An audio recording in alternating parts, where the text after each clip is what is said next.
Bon, voilà, on va monter un bivouac, hamac et bâche. Un bivouac très pratique, on peut faire vraiment partout, ça se monte très facilement et ça permet d'être extrêmement mobile, plus que d'emporter une tente ou de construire un autre abri.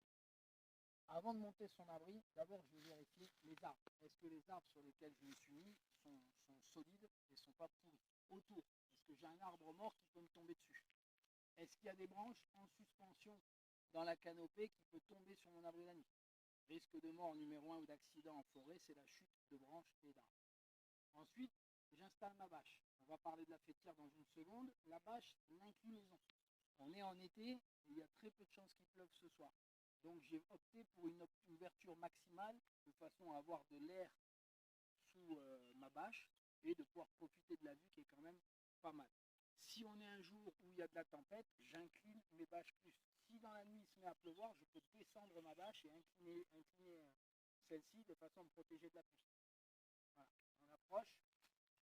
Dessous la fêtière, vous ne posez pas la bâche à même contre l'arbre. Il vous faut une fêtière, une cordelette, type petite corde d'escalade, afin de vous protéger de chute de branches. C'est ça qui va amortir et pas la bâche. D'accord? Le hamac, jamais le hamac dans cette position. Pourquoi? Parce qu'une fois que vous allez dedans, vous allez dormir comme ça et vous allez avoir mal au dos. Le hamac, il doit être très tendu et bien centré à la moitié de la bâche. Ok? Les nœuds, optez pour une corde plate. Une corde plate qui ne roule pas sur l'arbre.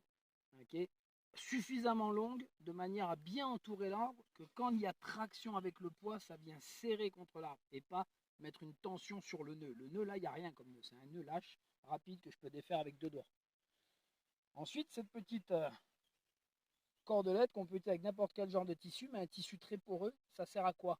Si l'arbre suinte, prend trop d'eau et commence à suinter, que l'eau s'accumule ici, avant qu'elle vienne dans votre hamac, l'eau va dans le sens de la gravité. Arriver ici, il va descendre et goûter. Et cette partie-là va être sèche et votre hamac va rester sec. Donc c'est important.